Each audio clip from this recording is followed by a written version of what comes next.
Testing. Let's see if this works.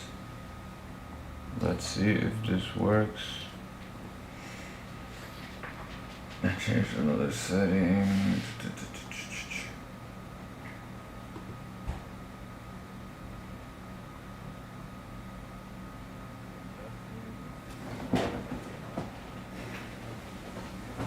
We done did it. Alright. We done did it. There we go. Finito Macarena. You got it, babe? We got it. Alright. So, anyways, guys, welcome to the stream today. Hold on. I'm sorry, I made like 20 streams, so now I have to let everybody know that it's this link. This is my broadcast. So I'm like, oh. Let's see.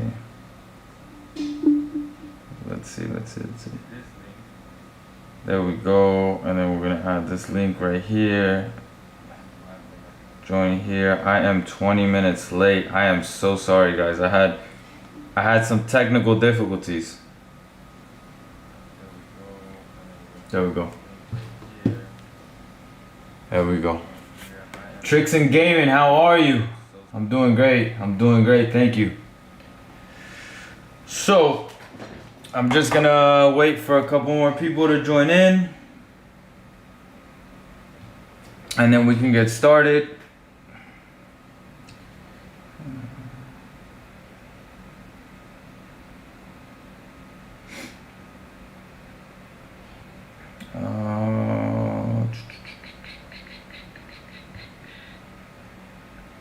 There we go.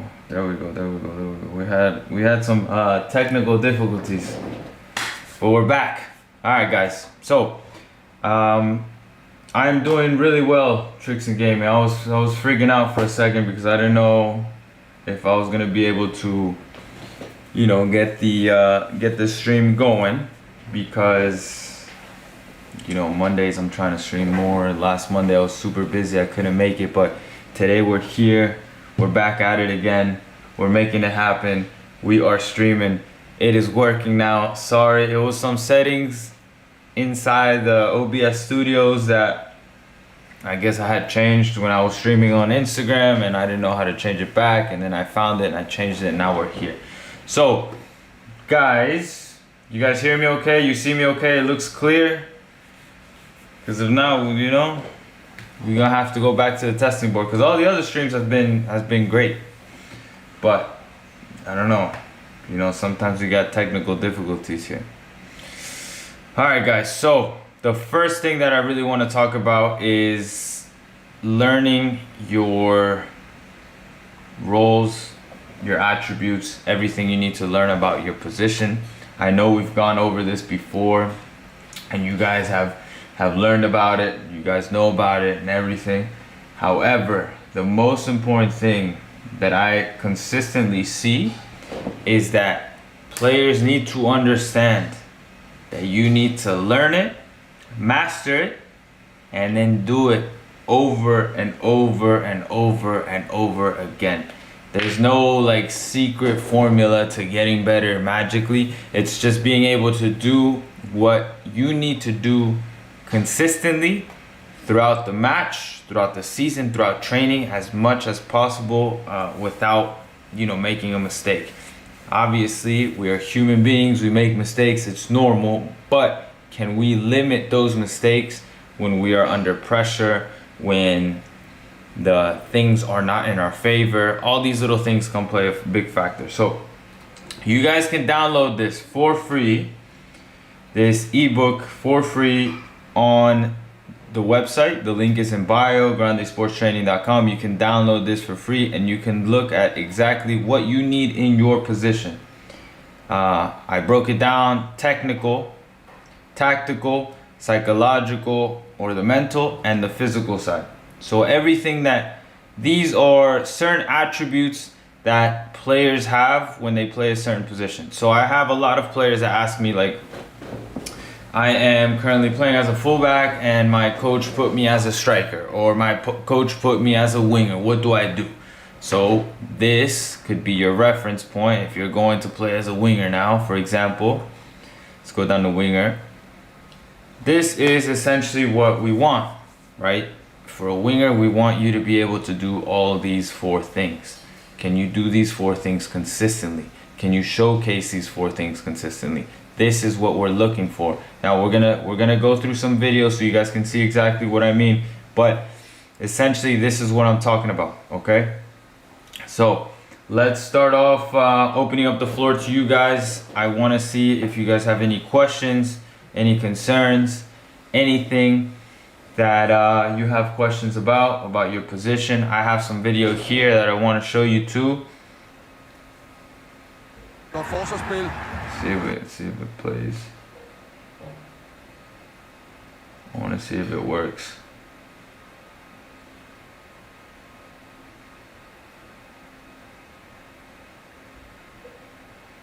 Okay, so it works. Okay. It's a little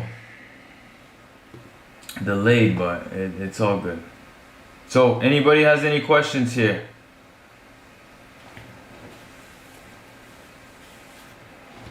Any questions? Any questions? 4-second delay. No, we're good. Okay. Teto, Shamshad. Guys, welcome. There's 6 people in. Welcome, welcome, welcome. All right, well, if there's not, a specific question, I want to start off with the center backs. So, we'll look at the technical side first for center backs, okay? So for center backs, it's really simple. For center backs, you have to be able to have composure on the ball, and you have to be able to distribute extremely well. And I posted a video on this yesterday or a couple of days ago about, no, not yesterday, it was about a few days ago, about the distribution of a center back and how it's important for you to be able to find those passes to break lines, to be able to find those long balls over the top to switch play when it's needed.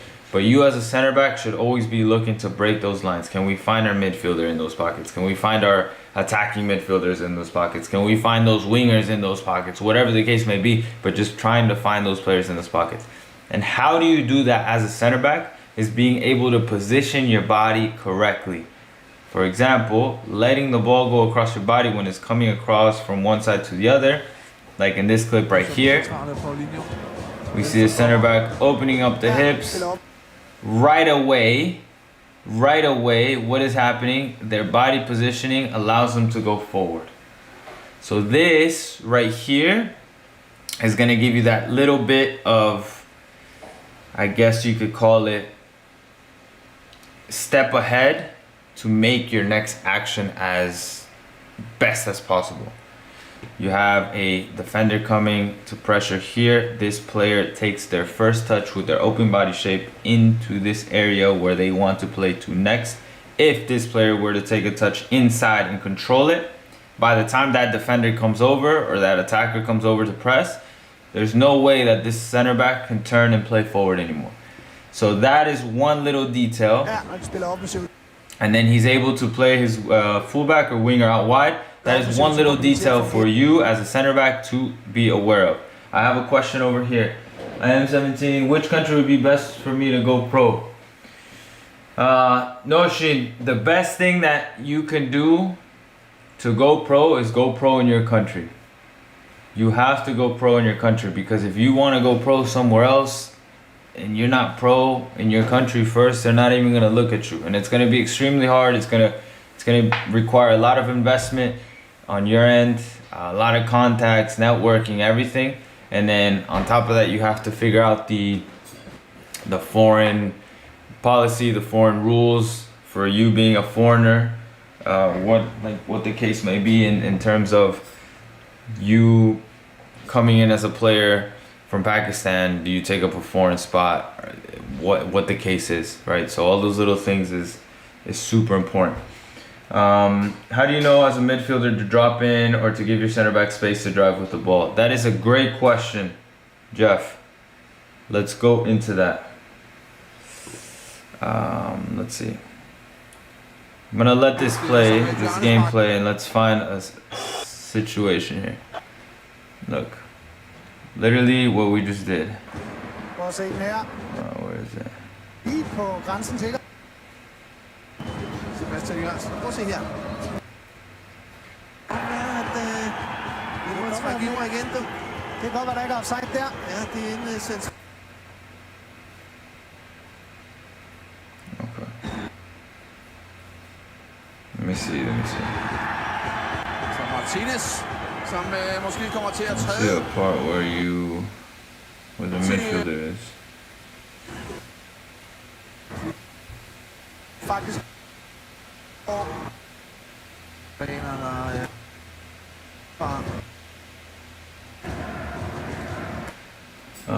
Yeah, while we find that, guys, I'm gonna answer another question. There's no good league system in Pakistan. I know, but if you go pro in your country, you get registered in FIFA. And when you're registered a professional player in FIFA, now you can market yourself a little better. Versus you being an amateur player, you have to pay to go certain places, to get your name out there, which is also an option. So the other option would be just save up your money and go somewhere. But that's risky. If you're willing to take risks, by all means.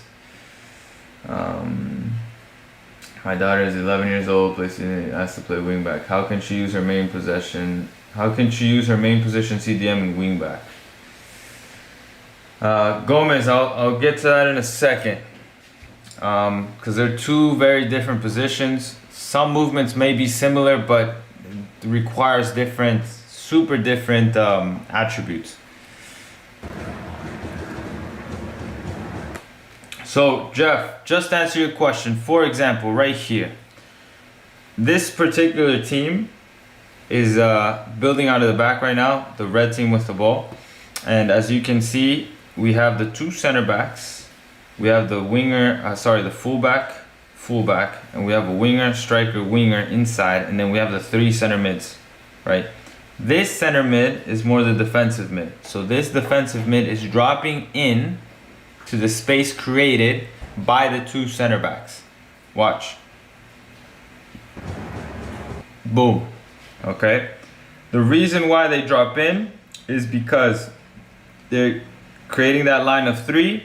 They're also allowing the fullbacks to push high. And then these two center mids, one is close, one is a little bit higher.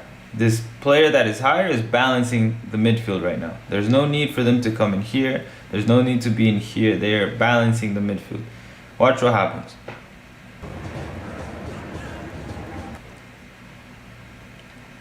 Let me rewind it just a little bit. Oops. I rewinded too much. I have another center mid video actually. Where is it? Center midfielders, where it is. There it is, the center mids. This is what we're looking for.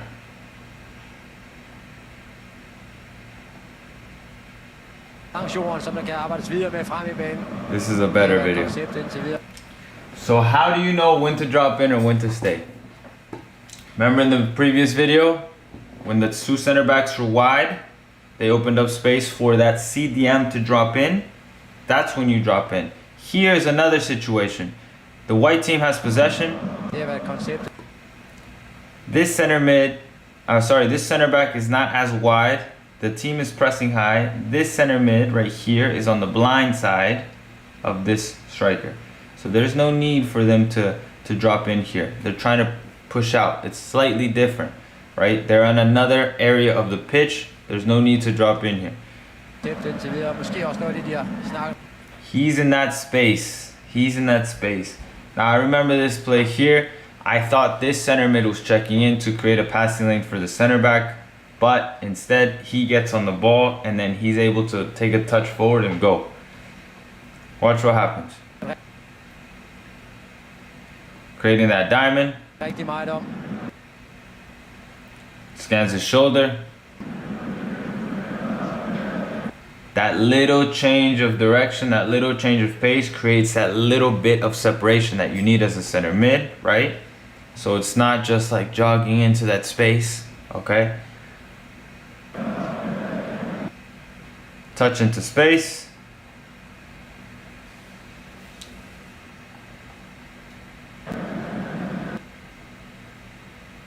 And now he has these options to go forward. So as a center mid, those are the cues that you look for, right? You always want to if you're a CDM, if you're a center attacking mid or a center mid, then you're a little bit higher. So it will look something like this, where if I bring out the players here, we have the 6, the 8, and the 10. And if we have the ball here with our center backs, right?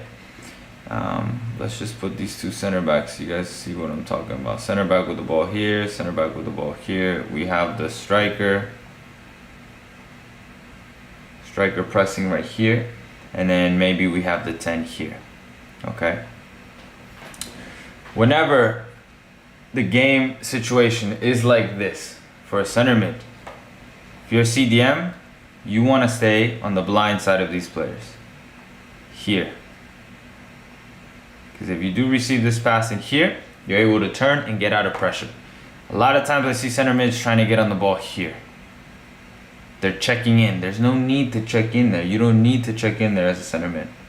Because now what happens if you do get the ball here, boom, boom. That turn is going to be even more difficult to make. Unless you have extreme composure and you have a great touch on the ball and you're able to get out of that situation, fantastic. But that's only going to happen every once in a while. It's not going to happen every single time. So you stay here on the blind side behind these players, okay, to create a passing lane for your center back to break that line. You are also not really involved in this play because your center back now can go out wide, can go here. You're just an available option. You're not involved, if that makes sense. You're also causing indecision in these two players.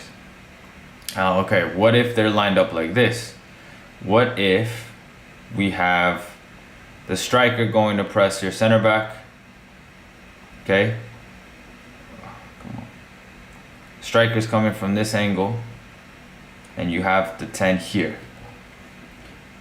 You getting the ball in here is a little bit more difficult, yes? So these would probably be the moments to drop off slightly for this 10 to follow you. That little bit of separation or that little bit of dragging that you create when you drag the 10 should open up enough space for your teammate to potentially get on the ball. If that doesn't happen, then you're slightly dropping off. Slightly, I mean like shuffle over twice, slightly dropping off with an open body shape to be that option. But realistically, your center back's probably not going to be facing that way since your striker's coming.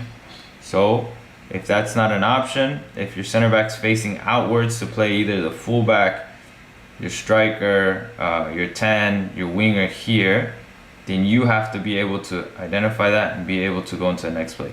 Just like what happened here. So what if this player was here, right? That's what I'm saying. This center mid would just be an option here to create that triangle that I always talk about, guys. This triangle, okay, and in this situation they're creating a diamond.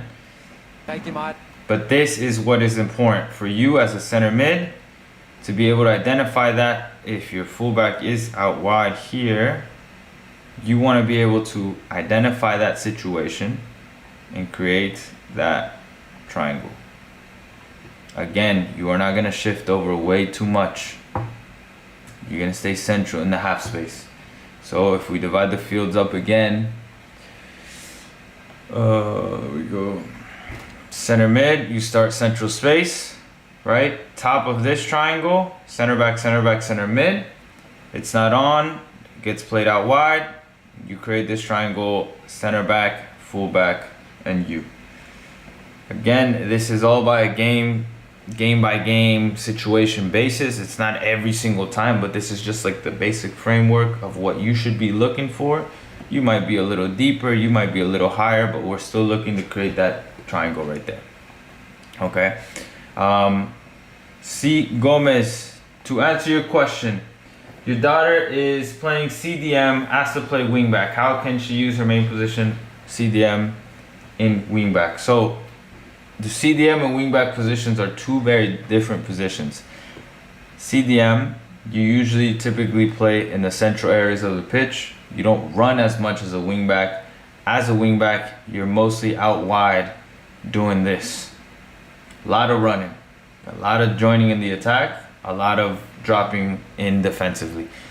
The job of a wingback is to create that width and also be able to create numerical superiority in the attack. So if we can start here and be in the attack majority of the times when we are attacking, when we are pushing forward, and then in these areas looking to whip in crosses, fantastic. I would say if your daughter has the good touch of a center mid, that is gonna help a lot.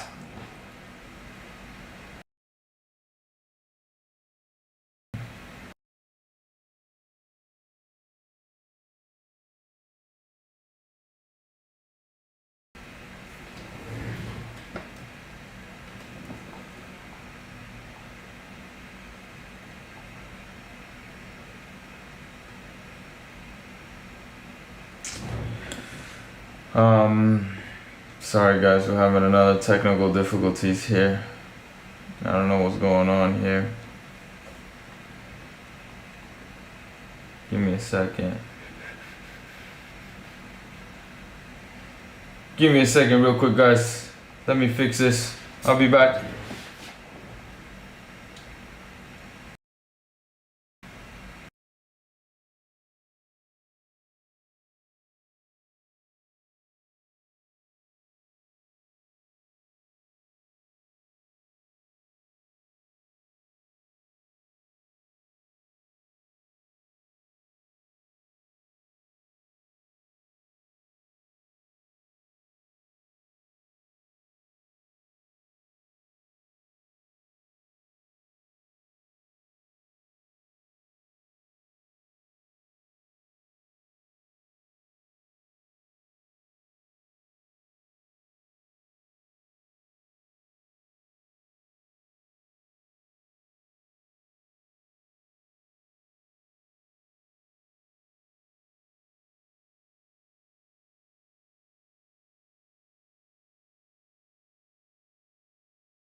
All right, we are back. Sorry guys, technical difficulties number 2. So rocky start to Monday, but hey, we're getting after. Okay, let's see.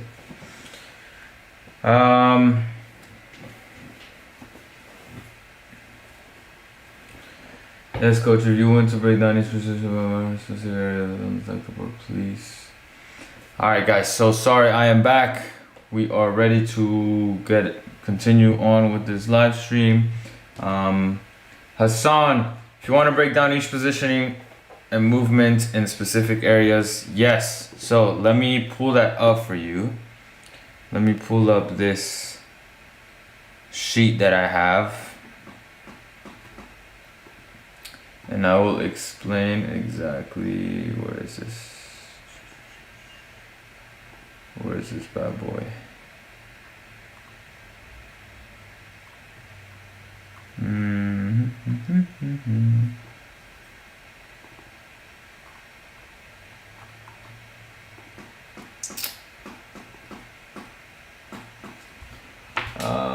is it? Guys, I have so much information and I'm just trying to share it all with you. Where is this bad boy?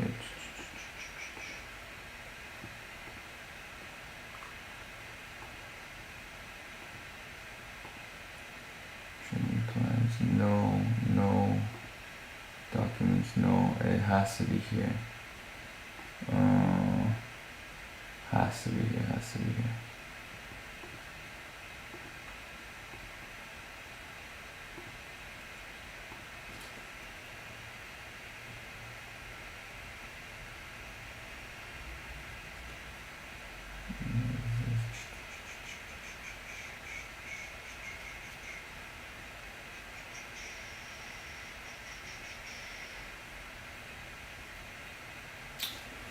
Where is this bad boy?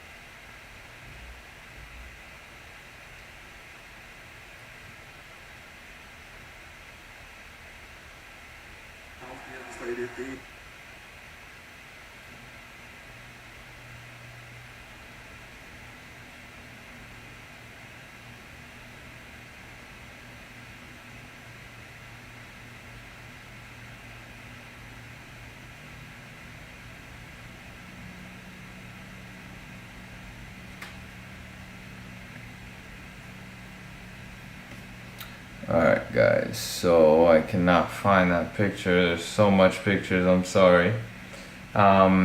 So I will just use this board and I'll just draw it up for you again. So let me organize these guys and I will show you exactly what I am talking about. So each position, we're gonna start with my center backs here, okay? Center backs typically will be in this area of the pitch. Nope, let me change that. I don't like that color. Let's do yellow. So you guys as a center back will typically be in these areas of the pitch. The defensive third is your primary sector of operation. This is where defensively you need to win your duels. You need to make clearances, you need to make tackles, you need to organize your back line. This is where you start and generate attacks with your distribution, your passes, long balls over the top, whatever the case may be. Fullbacks, your main area of operation is all this. You will typically be running up and down the line. As a fullback, you need to stay organized and compact defensively with your back line. 4, 5, 2, and 3, right? You have to be as compact as possible. If the ball's on one side, one player steps out, everybody shifts over. You now are either in the half space, central space, depending where the opponent attacker is. If there is a player out wide, they are not dangerous in that moment. So do not freak out. if the winger's here and the fullback's here and you just don't know who to pick up, no. Tuck in. Tuck inside. The player inside is more dangerous at that particular moment, so it's important for you to tuck in and stay compact. If the ball is in the middle of the pitch with the opponent's center mids, then we are looking to be somewhat like this. Okay? You as a fullback are connected with your back line, but you're also ready to step out should that ball get played out. Okay?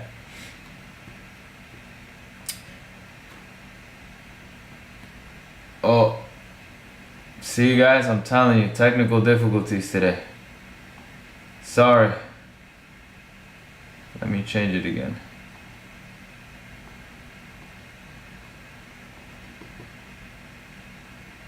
There we go.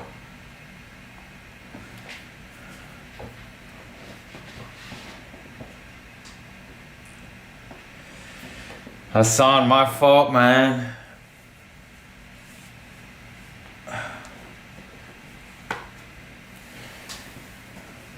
There we go. It should be fixed now.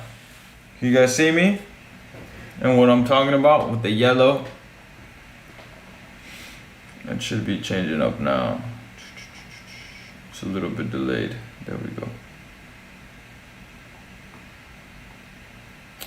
Let me see if I can delete this.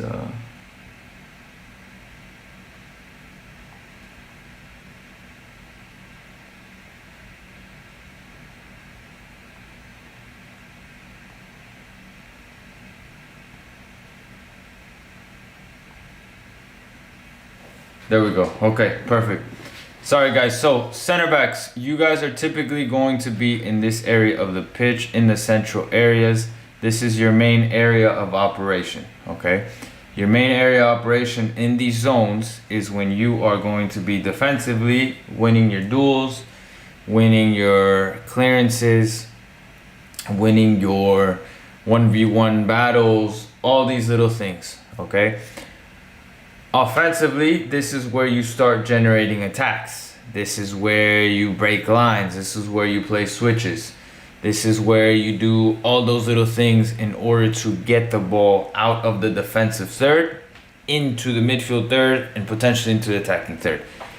Fullbacks now, your main area of operation is this wide area right here, okay?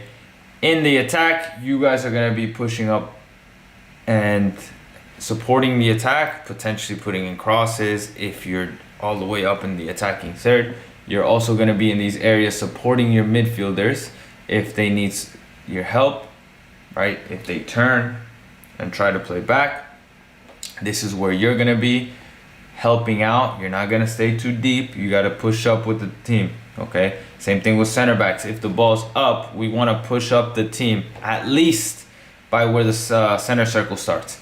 Defensively, you want to stay as compact as possible with your back line. You want to stay tight because we don't want any penetrating passes through the middle. For example, if the ball is out wide, one of the fullbacks, of course, is going to go step and put pressure. They're going to try to win the ball back. They're going to try to delay play, whatever the case may be. Everybody else is going to shift over. Fullback will shift over.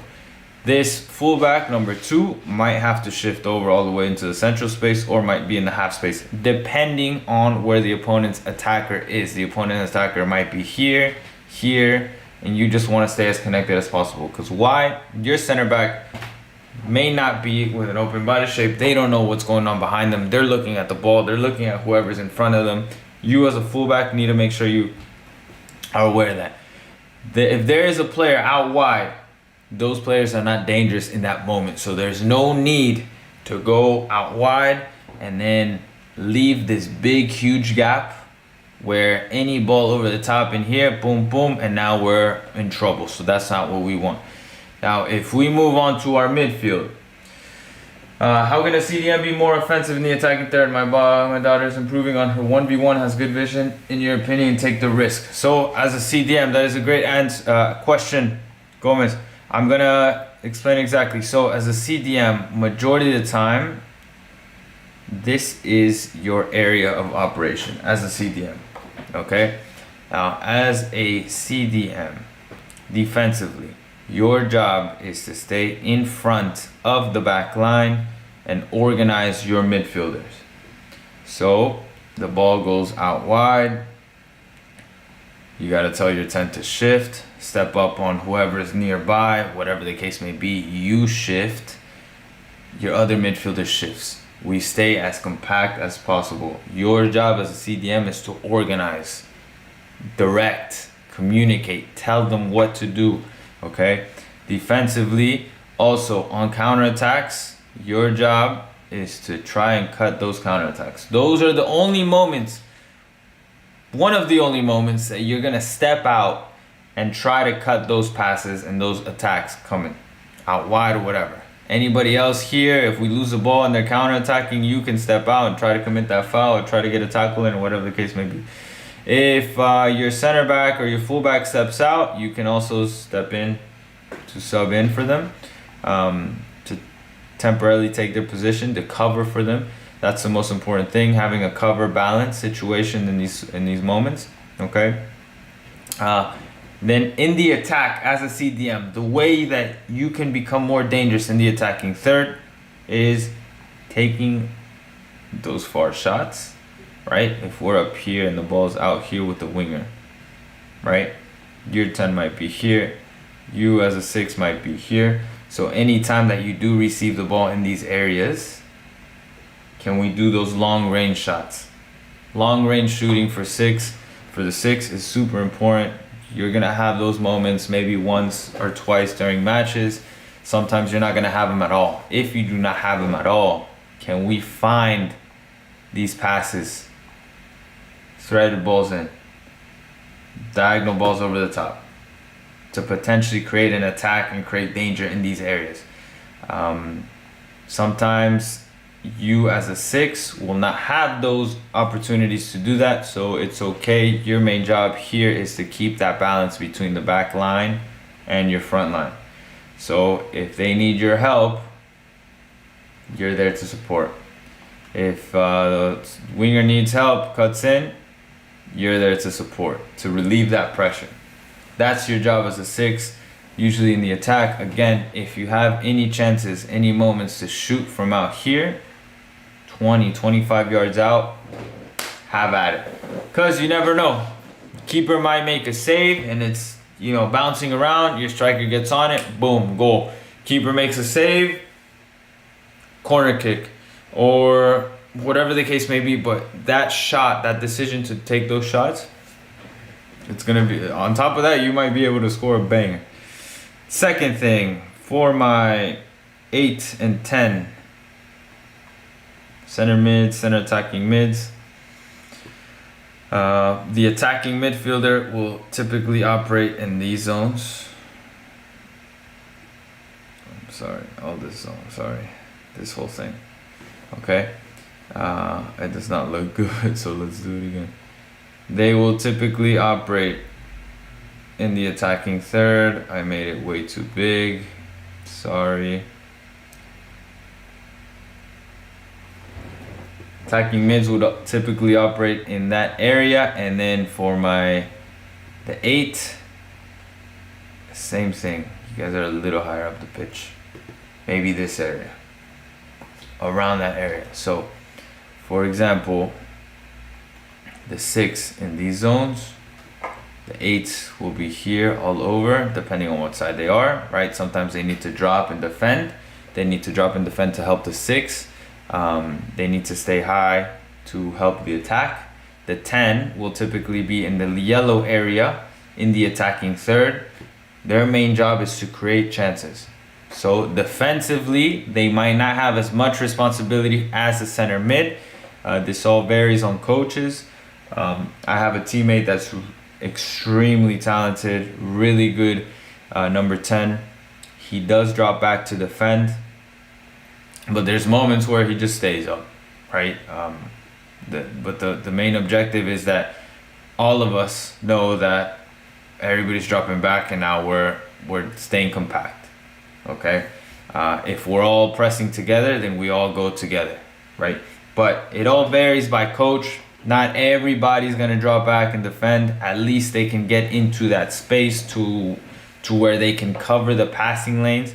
So for example, if I have a center back that's looking to play their 6, right? These moments, let me just change this color.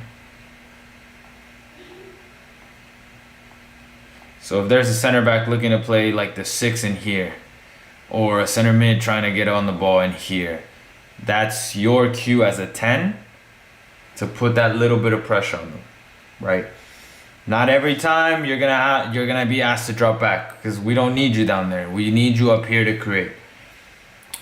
Now the story is a little different for the 8, the center mid, the box to box. Yes, you're gonna be all over the place. Typically these players have that engine-like attribute where they're just like non-stop. Like their work rate is super high. You know what I mean? So they might be in the attack, joining in like as another number 10, or they might be in here as another number 6, helping out in defense. They might be drifting out wide. Think of like a Fede Valverde. They might be all over the place. It depends on the attributes of this player. I'm not gonna say one specific center mid is the right one or that's how it's supposed to be. No, it all depends on the attributes that you have as center mid and the attributes that are needed for your team in that moment, right? You can tell every time you watch a game what those players are good at. You can tell that some of them are extreme workhorses. You can tell that some players are extremely talented on the ball. It all varies, right? Now, if we go into our wingers, okay? Again, this varies by coach. What's the app? This is tacticalpad.com, Marco. Tacticalpad.com. I think they give you free for 30 days, and then it's a paid subscription, yearly subscription, and it's only like, I paid like $60 a month. I don't know, $60 a year. I don't know if they up the price, but it's, it's pretty good. So wingers, your main area of operation is typically, let's show you here, this whole area. Main areas of operation. There will be moments when you are potentially in these zones, okay? And now the reason being, your job, depending on the style of play that your team is playing, you might be asked to stay wide, you might be asked to stay inside in the half space. It all varies by coach. For example, that video that we saw earlier, here we have the winger high and wide, fullback wide, center mid inside. In the previous video, we had the winger wide, the fullback wide, and the winger inside. Striker here, and then the winger inside. And that's how they would play. That was their formation, their build-up formation. They were in a 3-2-5, right? So they would have these 5 players in here, or 2-3-5, right? Sorry, 3-2-5. So it was something like this. Like the fullbacks would be wide and high, and then you had your 2 wingers in the half spaces. So again, it all depends on what your coach is asking you to do. Typically, wingers might be just high and wide, okay? And your main job in these zones, in the final third, is to create opportunities consistently. Be consistently dangerous. How do you be consistently dangerous? Putting in crosses, dribbling, creating something with your dribble, quick combinations with your striker and your 10. If your striker's here, if your 10 is here, can we look to combine quickly and create something? Winning free kicks, corner kicks, anything, getting shots on goal, whatever the case may be, but your job is to consistently create. Now, there's going to be moments, of course, that you cannot create. Maybe you receive the ball out here and you have 3 players on you. Those typically are not the moments to take players on. However, if you're that winger that has confidence and can potentially beat those 3 players, you do it consistently in training, by all means, try it. When are you going to try it? In the attacking third. If you're in your midfield third and the defensive third, those are not the moments to try it. But in the attacking third, yes. At least that's what I encourage. If I have a player that's tricky, confident, and is able to, beat players on 1v1, and they're in the attacking third, and it's like a 3v1 situation, and I trust that player, go ahead, do it, show me. Again, it varies by coach. And then lastly, as a striker, your main area of operation is the attacking third. This is where, simply put, you need to score goals. You need to make opportunities happen. You need to get this shot on frame. You need to make the keeper work. You need to make the defensive line work. Defensively, you are the initiator of a high press. If your team is not high pressing, then you drop back and cover passing lanes. You cover the central space. And that's essentially it, guys. That is the general overview of all the positions. It's real simple. I don't really talk much about goalkeepers because goalkeepers is a whole different ball game. If you're a goalkeeper, or if you know of goalkeepers, I would recommend going to speak with a goalkeeper coach that will give you like very detailed, more detailed answers and than what I would do. So that's the big difference with goalkeepers. That's why they have their own goalkeeper coach, because it's different from field players. The idea is how players split the pitch to avoid bunching up. This is imaginary lines references what they need to. Yeah, exactly. So these lines is essentially like your zones, right? Your general zones of where you will be positioned throughout the match. Again, I don't wanna say it like that. You guys are restricted, or players are restricted. Certain players are restricted to certain zones, because that's not the case. It's just for you to use as like a reference. You can see in like these videos, right, in this still shot, you can see that all the players are in their zones as reference. Of course, there's going to be movement off the ball, but we have center back, full back, center back, full back, center mid, center mid, center mid, winger, striker, winger. And they're all in their positions. They're all in those zones. Look what happens when the center mid turns. Now has space to go forward. That other center mid that's on the other side, where they don't need to check in, they are keeping that balance. And what happens here? If this player receives here now we have a 1, 2, 3 versus 2 on this side, and potentially create something. I forgot what happens. They take a touch forward, they take too long and get tackled. Okay, no worries, but we're able to get the ball out, right? And this one, I love this. This is what I always talk about with like wingers and 10s. So here, now we can see that the winger that was wide is now inside. They're inside where? The pocket of space. The fullback is out wide.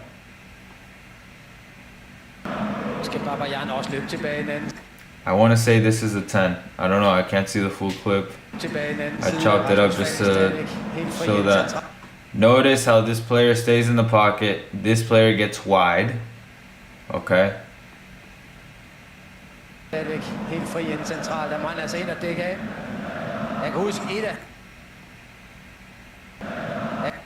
a 3v3 situation in this area. There's no clear passes or space to penetrate, so restart. Let's see. Transition to attack.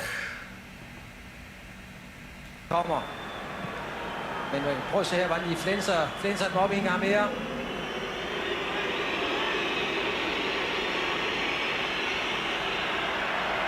There's so much to break down in this little clip. So we're gonna end it with here, guys. This is the last thing I really want to show you. The transition, right? So there's always so many moments in the matches where we lose possession and now we have to hustle back. Sometimes we get tired, we don't want to hustle back, whatever the case may be, but you have to be able to do it at all moments of the game. At least get back into spaces. So here, yellow team is on a counter, white team is all dropping back, but look at this. This player, if he were to get the ball here, let's say number 9 lays it off to this center mid, the center mid plays it across, it's done, game over. Thankfully that didn't happen, or that's a goal chance created. Thankfully that didn't happen. Okay, but I also want you to notice how this player is working and tracking back to make sure that player doesn't get caught. Okay, that player doesn't get on the ball. These little things, you as a player, being a fullback, being a center mid, whatever the case may be, when you do this in your matches, trust me, people from the outside are able to see that, and it's very noticeable. It's very, you're gonna say like, that player, yes, that, who is that? That guy's working hard. Maybe they communicated here, fullback drops off, opens up again, but now look, we're settled back in. We have a back line of 4. We have 4 white players in here. The yellow team now cannot continue going forward, so now they have to reset. Right, so that is a good transition to defense for the white team.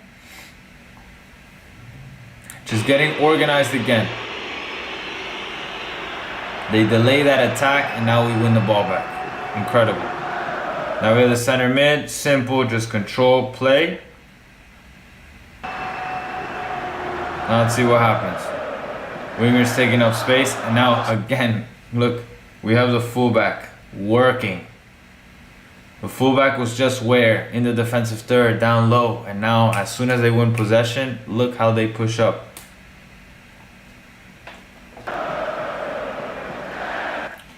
I also want you guys to notice the yellow team, or the lime green team, they got their back line of 4. They only have 2 center mids right now. So they're all still dropping back. This is a transition. Their job here, whenever this situation happens, is to try and delay play. Why do we want to delay play? Because our team is not dropped back to organize. So we want to delay play. We don't want to make it so easy for the opposition to just get by us and create a chance. Boom. Now they're settled in. See, now everybody's behind the ball, and now the white team has to try and keep it and now try to create.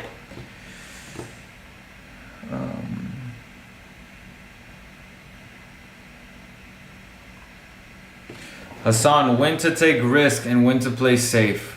So I always say in the final third, these are your moments to take risks. Do anything and everything to try and create those opportunities. Because the objective of the game is to score, and when you score, you get a goal, and when you get a goal, you have better chances of winning, right? So the only way that you can score a goal is by creating those chances. Shots from the outside, dribbles, free kicks, corner kicks, combinations, anything in those zones. Those are the moments when you have to play risky and try things. Lots of coaches have said this.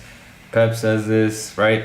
Bielsa, all these coaches have said this, where attacking third, you have the freedom to create. Those are the moments to play risky, to do risky plays, to try things, tricks, whatever. In the midfield third,